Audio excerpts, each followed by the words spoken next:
자, 질문 하나 드리고 말씀 시작하겠습니다. 사랑하는 성도 여러분, 여러분은 기도하는 목적이 뭡니까?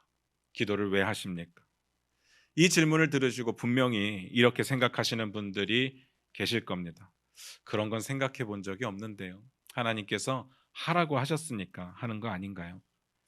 만약에 이런 생각을 한 번이라도 하신 적이 있으시다면 우리가 두 가지만 점검해 보도록 하겠습니다. 그러면 내가 왜 기도하고 있는지를 금방 알게 될 겁니다. 첫 번째, 주로 언제 기도하십니까?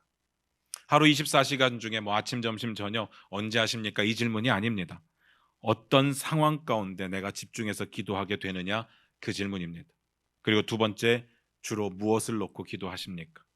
이 두 가지 질문을 해보면 답이 나옵니다. 우리의 기도의 목적이 정말 하나님이 하라고 해서 하는 게 아니라는 것. 결론은 보통은 문제 해결, 아니면 소원의 성취, 아니면 선택의 기로에 놓여 있는데 지혜가 필요할 때 기도하게 되죠. 하나님이 시켜서 한다기보다는 내 문제를 해결할 수 있는 방법을 찾았기 때문에 기도하는 겁니다.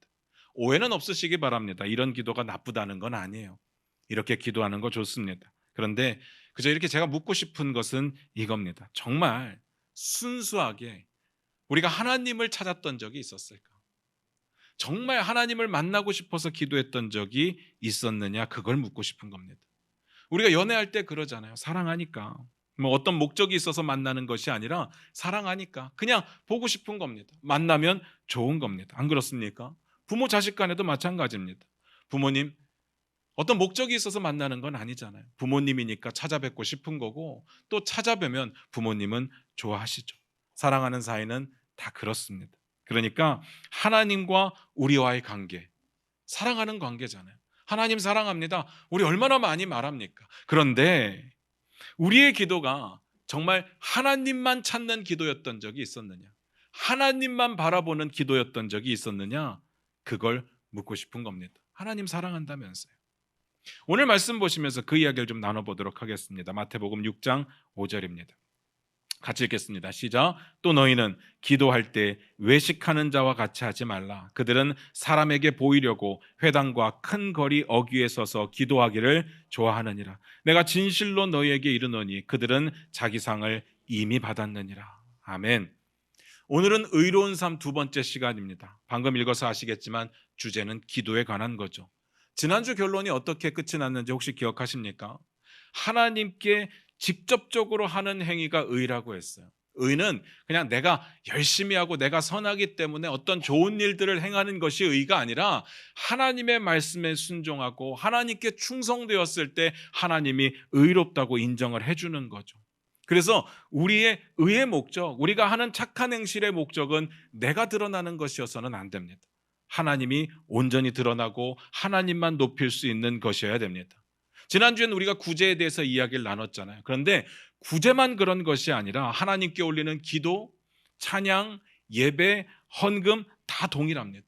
찬양과 예배의 목적이 우리의 은혜가 될 수는 없죠. 예배를 드리면 은혜 받습니다. 찬양을 부를 때 우리의 마음 가운데 감동이 있습니다. 그런데 우리의 예배의 목적이, 찬양의 목적이 감동과 은혜는 아닙니다. 하나님께 영광 돌리는 거죠. 뭔 말인지 아시겠습니까? 마태복음 5장 16절, 우리가 그 말씀을 통해서 지금 착한 행실들을 계속해서 보고 있는 건데요. 우리 한번 찾아서 읽어보도록 하겠습니다. 마태복음 5장 16절입니다. 같이 읽겠습니다. 시작. 이같이 너희 빛이 사람 앞에 비치게 하여 그들로 너희 착한 행실을 보고 하늘에 계신 너희 아버지께 영광을 돌리게 하라. 우리의 착한 행실을 보고 사람들이요, 우리를 보면 안 되죠. 하나님께 영광 돌리게 해야 됩니다. 내가 드러나면 안 되는 겁니다. 내가 영광 받으면 안 되는 거예요. 하나님만 드러나야 되고 하나님만 영광 받으셔야 됩니다. 오늘의 결론도 동일합니다. 우리가 기도에 대해서 이야기를 할 텐데 기도를 통해서 사람들이 날 보면 안 되는 겁니다. 내가 드러나면 안 되는 겁니다. 내가 높아지면 안 되는 거예요. 하나님이 드러나야 되고 하나님이 영광 받으셔야 됩니다. 근데 곰곰이 생각을 해보면요, 오늘 주제는 그렇게 어렵지는 않습니다. 어차피 기도는 하나님께 올리는 거잖아요. 안 그렇습니까? 기도를 통해서 내가 높아질 수 있는 방법이 뭐가 있겠습니까? 지난주에 봤던 구제는요, 좀 헷갈릴 수 있었어요. 이건 사람에게 하는 건데 이걸 직접적인 하나님께 하는 행위라고 했으니까 몰라서 그랬을 수 있습니다. 그런데 기도는요, 누가 봐도 하나님께 올리는 거잖아요. 누가 봐도 하나님께 하는 겁니다. 여기서 내가 영광 받을 일이 뭐가 있겠습니까? 없죠. 그런데 그래서 속는 겁니다. 그래서 속는 거예요. 얼마든지 기도를 통해서 나를 높일 수가 있다는 이야기입니다. 5절을 다시 볼까요? 같이 읽겠습니다. 시작. 또 너희는 기도할 때 외식하는 자와 같이 하지 말라. 그들은 사람에게 보이려고 회당과 큰 거리 어귀에 서서 기도하기를 좋아하느니라. 내가 진실로 너희에게 이르노니 그들은 자기 상을 이미 받았느니라. 지난주에 봤던 내용과 패턴은 비슷하죠. 기도할 때 어떤 사람이 되지 말라고요? 외식하는 자와 같이 하지 말래. 외식하는 자 무슨 뜻이었습니까? 연극 배우라는 뜻이었습니다. 느낌 오시죠?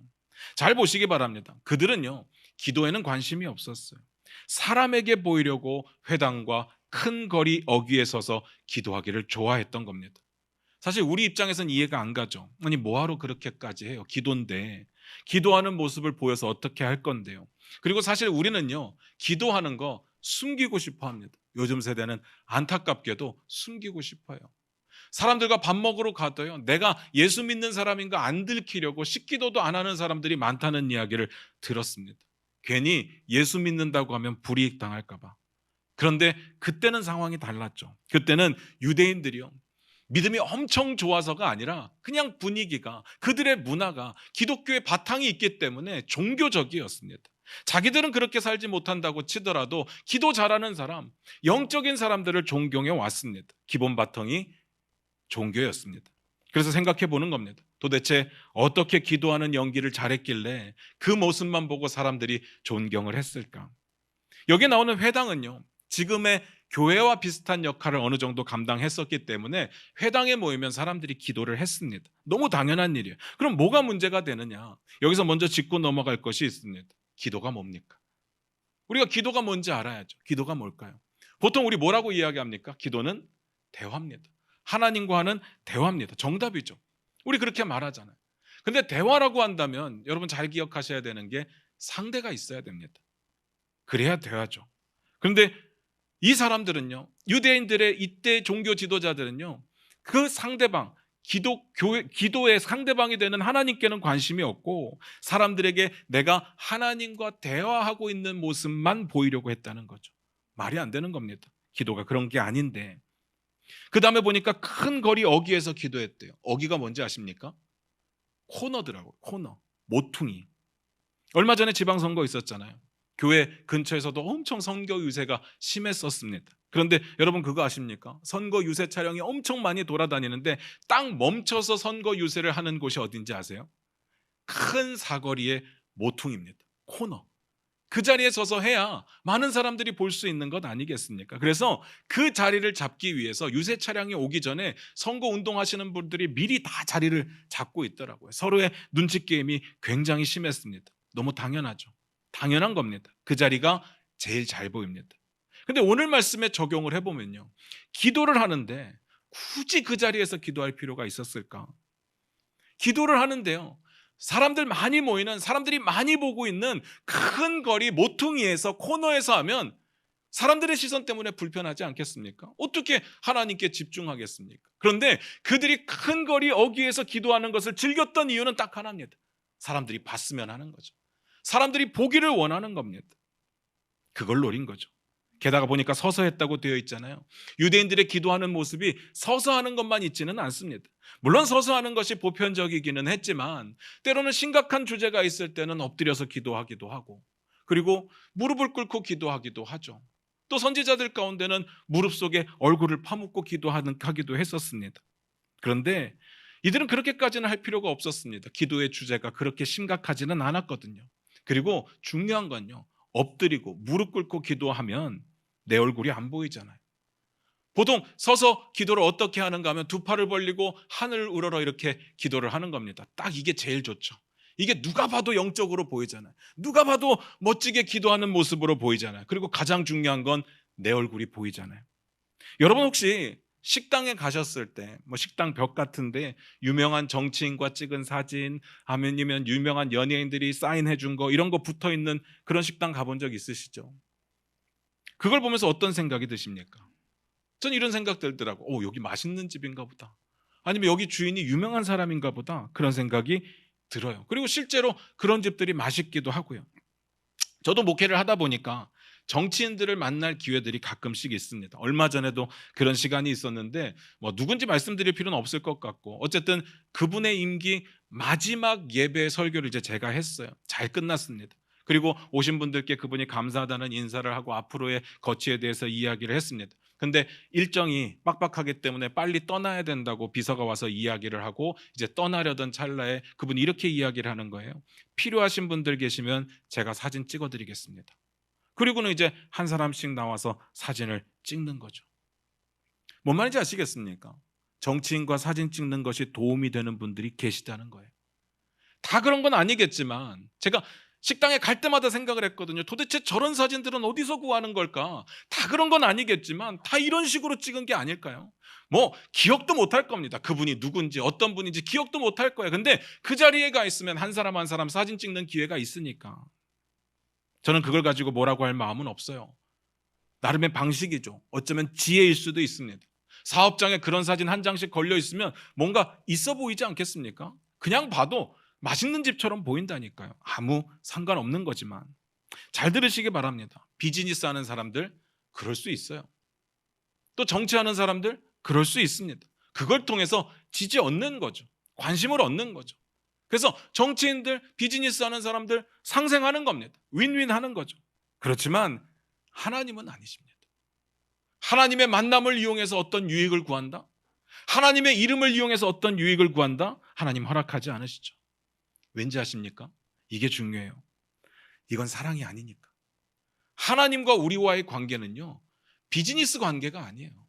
어떤 유익을 얻는 관계가 아니잖아요. 우리는 사랑의 관계입니다. 고린도전서 13장에 보면 사랑 이야기 나오거든요. 사랑은 오래 참고 온유하고 쭉 나오다 중간에 뭐가 나오느냐? 자기 유익을 구하지 아니하며. 자기 유익을 구하는 관계는 사랑이 아닙니다. 잘못된 관계인 거죠. 그건 비즈니스죠.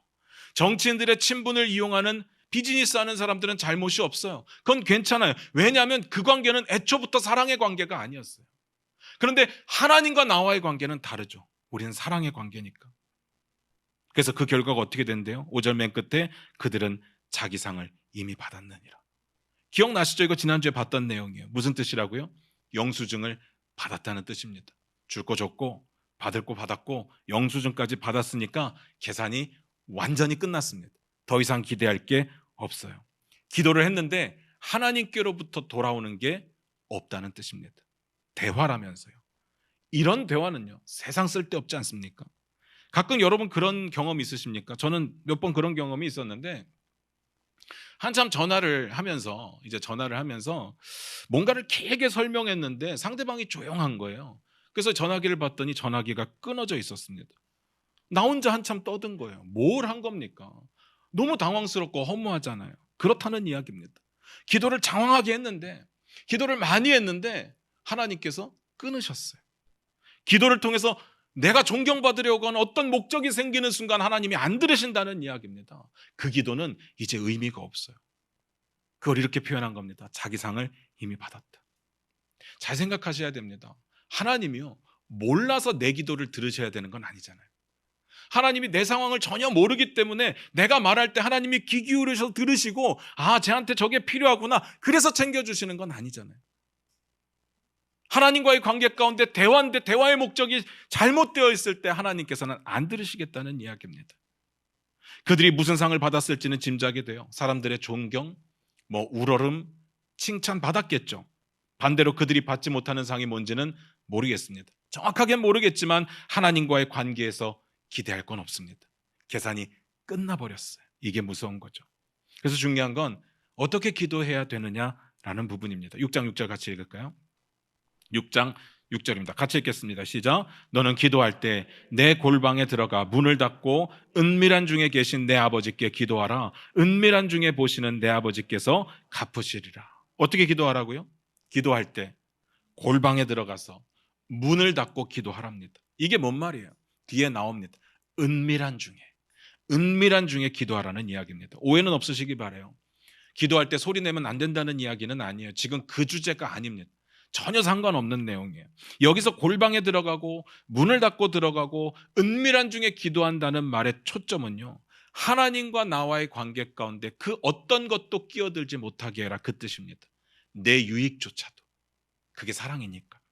제가 결혼 주례를 자주 하잖아요. 아니, 자주 했었잖아요. 그때 결혼하시는 분들에게 교육이라는 거를 합니다.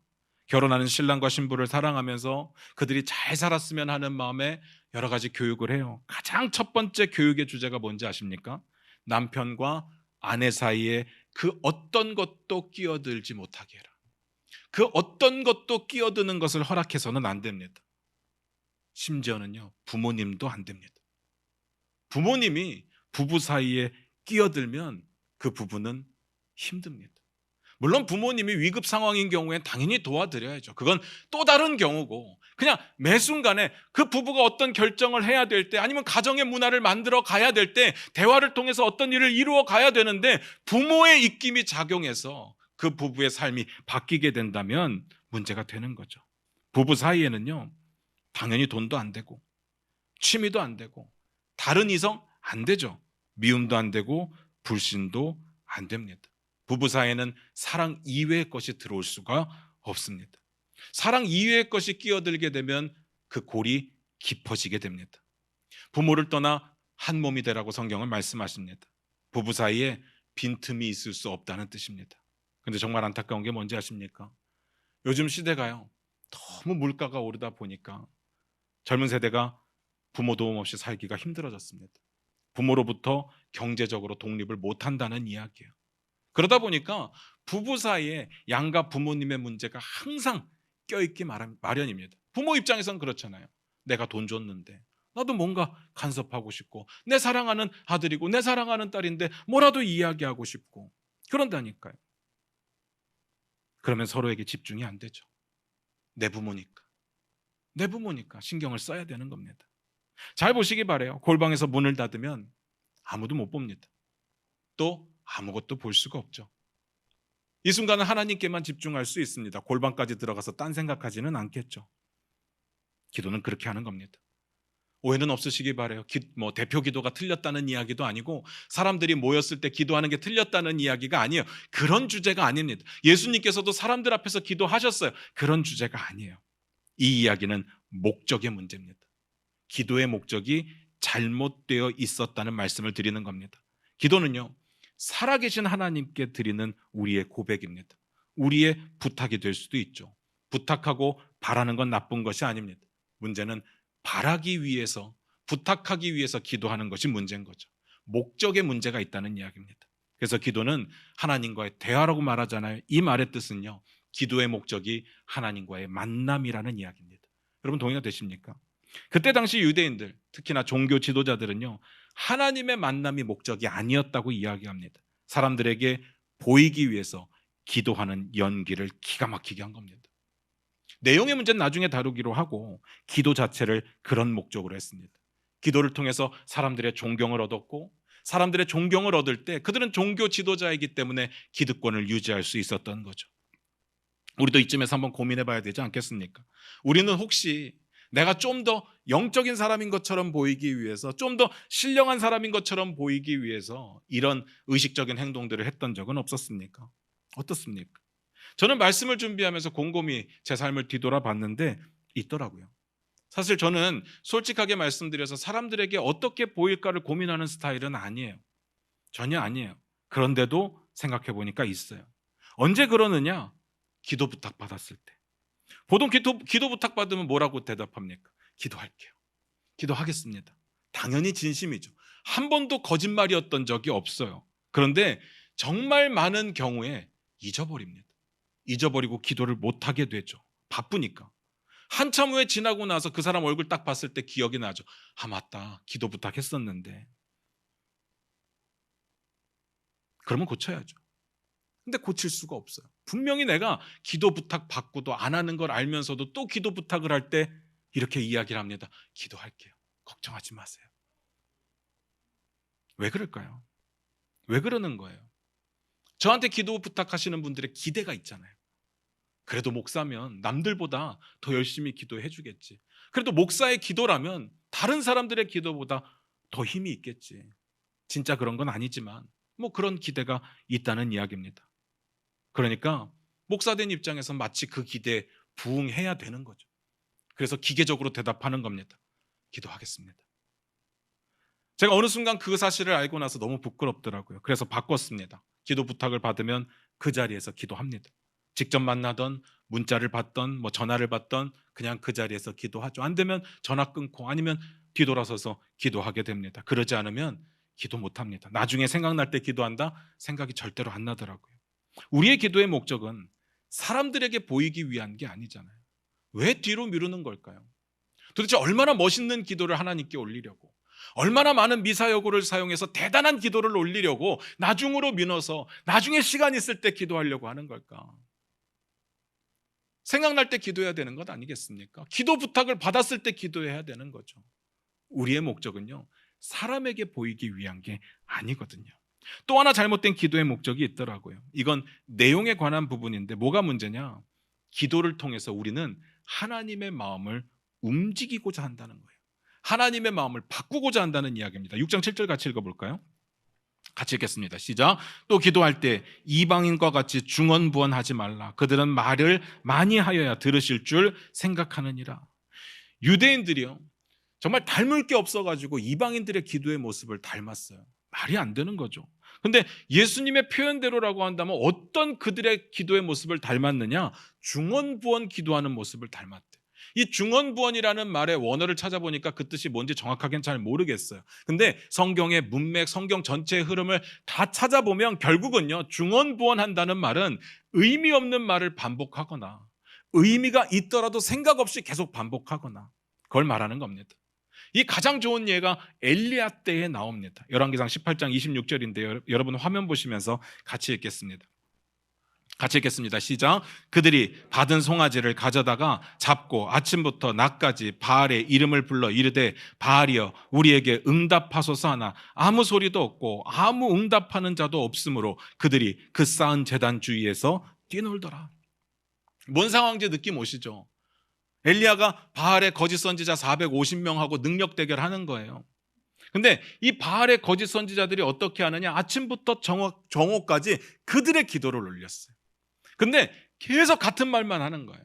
바알의 이름을 부르고 우리에게 응답하소서, 우리에게 응답하소서 계속 하는 거예요. 근데 어느 누구도 응답하지 않으니까 이 말만 반복했다는 이야기예요. 여기서 보니까 쌓은 제단 주위에서 뛰놀았다고 되어 있는데 그 다음 내용을 보니까 어떤 일을 하느냐? 자기 몸을 막 찌르고 자해하는 겁니다. 막 피를 흘리는 거예요. 그래야 자기들이 믿는 신이 들어줄 거라고 생각을 했던 거죠. 이 모습이 이방인들 기도의 대표적인 모습이었습니다. 잘 들으셔야 돼요. 바알은요, 존재하지 않아요. 없는 신이라고요. 거짓 신이라고요. 응답할 수 없습니다. 그러니까 성경이 아무도 응답하지 않는다고 말하죠. 그러니까 그들의 기도가, 원래 기도는 만남에 기초해야 되고 관계에 기초해야 되는데 그들은 없는 신에게 기도를 하는 거예요. 허공에다 대고 이야기를 하는 겁니다. 뭐가 남느냐? 그들의 욕심만 남아요. 그들의 요구만 남아요. 아무도 응답하지 않는데 그들의 요구만 계속 메아리 치는 겁니다. 계속 반복되는 거예요. 그걸 말하는 겁니다. 물론 만약에 바알이 있었다면 그들의 그 간절함이 어느 정도 상달은 되었겠지만 없는 걸 어떡합니까? 의미 없는 기도였다고요. 그런데 유대인들이요, 그렇게 기도한다는 거예요. 말이 안 되는 것 아닙니까? 그들이 믿는 하나님은요, 살아 계시거든요.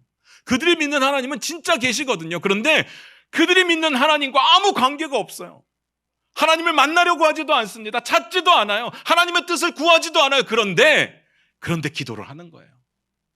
그들의 기도는요, 없는 하나님께 기도하는 것처럼 기도했다는 이야기.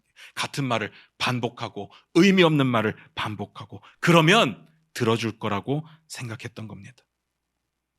제가 항상 강조하는 말이 있죠. 기독교와 다른 종교의 차이가 뭔지 아십니까? 다른 종교는요, 내가 열심히 하면 자기들이 믿는 신을 감동시켜서 나를 위해 움직이게 할 수 있다는 믿음이 있어요. 그래서 더 간절하려고 하죠. 더 정성을 쏟습니다. 근데 기독교는 아니에요. 내가 열심히 기도하고 정성을 쏟는다고 해서 하나님이 나 때문에 마음을 바꾸진 않습니다. 하나님은요, 결국은 하나님의 뜻대로 하실 겁니다. 그래서 우리의 기도는요, 하나님의 뜻을 찾는 겁니다. 그리고 그 찾은 뜻을 살아내는 거죠. 그래서 하나님의 뜻에 맞추어 가는 겁니다. 우리의 열심은요, 하나님을 바꾸려는 열정이 아닙니다. 하나님의 사랑에 반응하는 열심인 겁니다. 그 차이가 있죠. 그리고 더 놀라운 사실이 뭔지 아십니까? 6장 8절 같이 읽을까요? 같이 읽겠습니다. 시작. 그러므로 그들을 본받지 말라. 구하기 전에 너에게 있어야 할 것을 하나님 너희 아버지께서 아시느니라. 그들을 본받지 말래요. 뭘 본받을 게 없어서 이방인들을 본받겠어요? 뭐 당연한 거니까 넘어가요. 그 다음이 중요합니다. 그들을 본받을 필요가 없는 이유가 나옵니다. 구하기 전에 너희에게 있어야 할 것을 하나님 아버지께서 이미 아신다고 나옵니다. 우리 상황은요, 이방인들하고 달라요. 우린 살아계신 하나님을 믿잖아요. 살아계신 하나님께 기도하는 거잖아요. 살아계신 하나님께서 우리를 다 아십니다. 우리의 형편도 아시고, 우리의 상황도 아시고, 우리가 어떤 공경에 빠져 있는지도 아시고, 어떤 문제를 해결해야 되는지도 아시고, 우리의 소원이 뭔지도 다 아십니다. 다 알고 계신다는 이야기예요. 그러니까 우리의 기도는요, 내가 필요한 것을 얼마나 상세하고 얼마나 자세하게 설명하느냐 아니에요. 얼마나 오랫동안 내 필요에 대해서 어필하느냐 아닙니다. 전혀 아니에요. 하나님이 모르신다면 그럴 필요가 있겠죠. 근데 하나님 아신다니까요. 다 알고 계시는 하나님께 얼마나 오랫동안 얼마나 자세히 설명하는 게 무슨 의미가 있겠습니까? 여기서 결론입니다. 그러면 왜 기도하는 거예요? 하나님 다 아시는데 뭐하러 기도합니까? 이렇게 물을게요. 그럼 아시면 기도할 필요가 없는 건가요? 그럼 지금까지 우리는 하나님 모르실까 봐 막 최선을 다해서 자세하게 설명했던 겁니까? 그건 아니잖아요. 우리에게 기도에 대한 오해가 있더라고요. 우리에게 기도란 마치 하나님께 보내드리는 주문서라고 생각을 해요. 주문서에 내가 필요한 걸 막 쓰죠. 그리고 하나님께 보내면 하나님이 체크를 하는 겁니다. 얘가 이게 필요했어? 그럼 보내주지 뭐. 이런 시스템이라고 생각을 해요. 근데 문제는 뭔지 아세요? 너무 많이 주문서가 올라오는 거예요.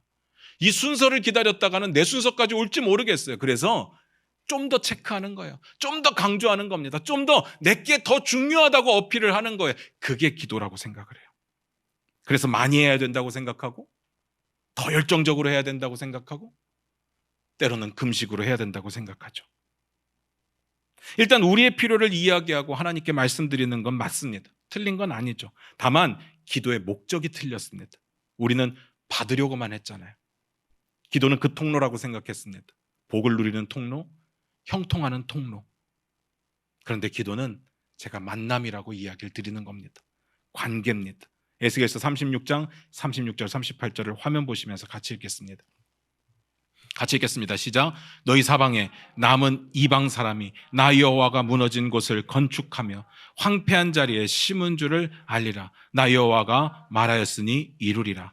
주 여호와께서 이같이 말씀하셨느니라. 그래도 이스라엘 족속이 이같이 자기들에게 이루어지기를 내게 구하여야 할지라. 내가 그들의 수요를 양떼같이 많아지게 하되 제사드릴 양떼 곧 예루살렘이 정한 절기의 양무리같이 황폐한 성읍을 사람의 때로 채우리라. 그리한즉 그들이 나를 여호와인 줄 알리라 하셨느니라. 하나님께서요, 이스라엘의 모든 필요를 아시고 그들의 모든 아픔을 아시고 다 해결해 주실 겁니다. 다 회복시켜 주실 거예요. 그런데 하나님의 말씀이 뭐냐? 그래도 이스라엘은 나에게 구해야 된다. 왜 그런지 아십니까? 왜 그렇게 하라는지 아세요? 많이 기도하면 내가 들어줄게. 어느 정도 수준 이상의 기도를 하면 내가 들어줄게. 그 이야기가 아니라 그러면 그리한즉 그들이 나를 여호와인 줄 알리라. 이게 포인트인 겁니다. 그들이 여호와인 줄 아는 거예요. 우리가 착한 행실의 목적이 뭐였습니까? 사람들이 하나님께 영광 돌리게 하는 거잖아요. 이스라엘 백성들도 하나님을 알게 되고 그것을 바라보는 이방 사람들도 하나님을 보게 되는 겁니다. 사실 뭘 구하고 어떻게 구하고는 큰 문제가 아닙니다. 기도를 왜 하느냐를 고민해 봐야죠. 우리는 필요를 공급받기 위해서 기도합니다. 그런데 하나님이 원하시는 건 하나님을 알아가는 겁니다. 관계죠. 하나님은 우리가 기도를 통해서 하나님을 알기 원하십니다. 이렇게 한번 생각을 해볼까요? 부모님이 이제 사춘기 청소년의 자녀에게 이렇게 묻습니다. 너 꿈이 뭐니? 너 커서 뭐가 되고 싶니? 그때 사춘기니까 버릇없이 이렇게 대답을 합니다. 귀찮게 왜 자꾸 물어요? 돈도 없으면서 도와주지도 못할 거면서 이럴 거면 뭐하러 나를 낳았어요? 경험 있으신가요? 있으실걸요. 들어보신 경험 말고 직접 해보신 경험 있으실걸요. 그런 생각 해보셨습니까? 부모가 이 이야기를 왜 할까요?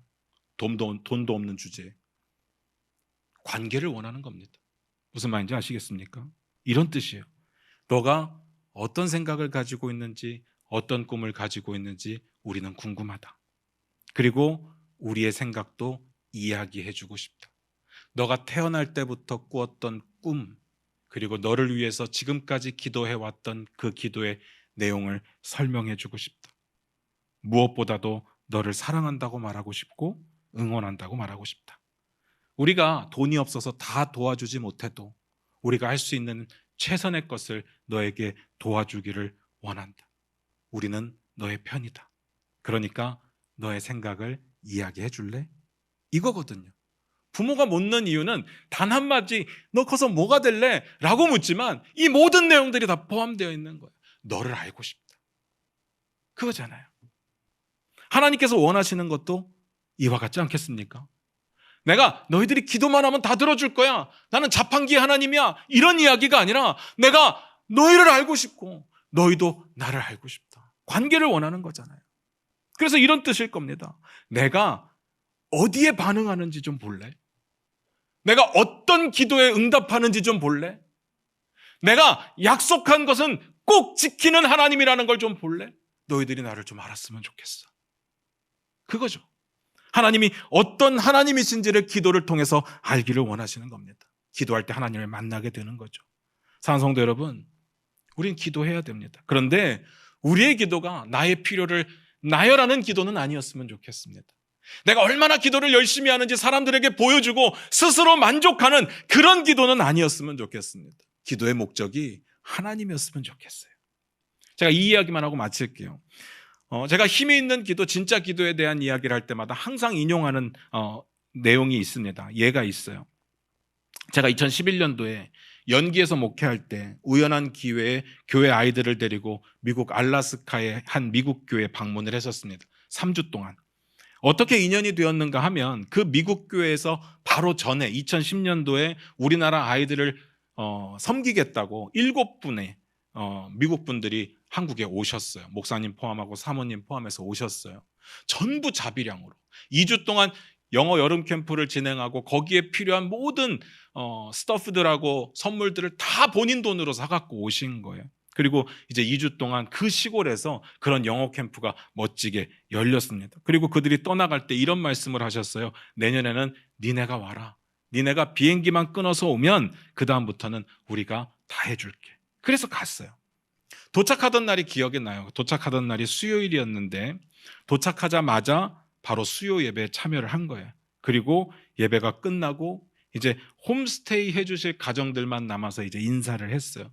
그리고 이제 다 인사 끝났으니까 흩어져야 되는데 목사님께서 우리 마무리 기도합시다. 우리 통성으로 같이 기도하겠습니다. 이렇게 말씀을 하시는 거예요. 기도 제목을 2개를 주시더라고요. 하나는 우리를 위해서. 미국 땅에 와서 어리버리 할 텐데 잘 지켜주시고 많은 거 배워가게 해주세요. 우리를 위해서. 2번째는 자기들의 건축을 위해서 기도를 하자고 하더라고요. 그들이 건축을 준비하고 있다는 걸 그때 알았어요. 근데 이제 제가 엄청 기대를 했어요. 엄청난 기도의 제목이잖아요. 이 정도 기도의 제목이면 우리는 어떻게 해야 돼요? 냅다 소리 지르고 막 주여 삼창 크게 하고 큰 소리로 막 길게 기도해야 되는 거예요. 우린 그렇게 해야 기도라고 생각을 하잖아요. 마음속에 막 고민이 되는 거예요. 주여 삼창을 영어로 어떻게 해야 되나? 오 로드 이렇게 해야 되나? 뭐 어떻게 해야 되는 거지? 막 마음속에 막 걱정을 하는데 이제 목사님이 시간이 돼서 기도합시다 하는데 주여 삼창을 하려고 하는데 너무 조용한 거예요. 주여 삼창을 할 분위기가 아니에요. 그래서 눈치를 보고 있는데 기도가 끝났어요. 그리고 담임 목사님이 마무리 기도를 하시는 거예요. 제가 그걸 보면서 진짜 미국은 이게 기도가 이래가지고 무슨 힘이 있어. 내가 진짜 한국의 기도의 파워를 보여주려고 했는데 근데 제가 그들을 3주간 지켜보면서 엄청난 사실을 깨달았어요. 그들은요 그렇게 간단하게 기도했잖아요. 그리고 나서 그대로 살려고 노력을 하더라고요. 선교를 위해서 기도했잖아요. 근데 그때가 건축을 준비할 때라고요. 돈이 너무 많이 필요할 때요. 그런데 다 자비량으로 다 자기가 모아서 한국으로 왔던 거예요. 그리고 우리를 초대했는데 비행기 표값 빼고 3주 동안 머무는 모든 돈, 거기서 먹는 거, 여행하는 거, 경험하는 거 다 자기 돈으로. 선교를 위해서 기도하면 선교를 하는 거예요. 뭔 말인지 아시겠습니까? 선교를 위해서 기도했으니까 선교를 가는 거예요. 그게 그들의 기도예요. 건축을 위해서 기도했잖아요. 나중에 들은 이야기인데 건축을 위해서 기도했기 때문에 헌금을 모았어요. 열심히 모았어요. 근데 그것만 있는 것이 아니라 사람들이 와서 일을 하는 거예요. 직접 하는 겁니다. 벽돌을 나르고 목공에 자격이 있는 사람들은 목공을 하고 중장비를 다룰 수 있는 사람들은 중장비를 해요. 특별히 휴가를 내고 나와서 일하는 거예요. 그들의 건축을 위한 기도는요, 건축을 하는 거예요. 뭔 말인지 아시겠습니까? 엄청난 도전을 받았어요. 그게 기도잖아요. 얼마나 부끄럽습니까? 1시간씩 기도하면 뭐예요? 주여 삼창을 누구보다 크게 부르면 뭐합니까? 주여 삼창이 나쁜 게 아니라 주여 삼창을 불렀으면, 기도를 했으면 그대로 살아가야지. 1시간 동안 떠들고 기도했지만 그 다음엔 하나님 없는 사람처럼 살면 무슨 의미가 있겠습니까? 그게 무슨 기도가 되겠어요? 누구에게 보여주려고? 안 그렇습니까? 내 만족입니까? 아니면 사람들이 와, 서 목사 기도 진짜 잘한다 이 이야기 들으려고요? 기도는요, 살아계신 하나님을 살아계시다고 인정하는 겁니다. 살아계신 하나님이 내 삶에 살아 역사하시는 걸 인정하는 겁니다.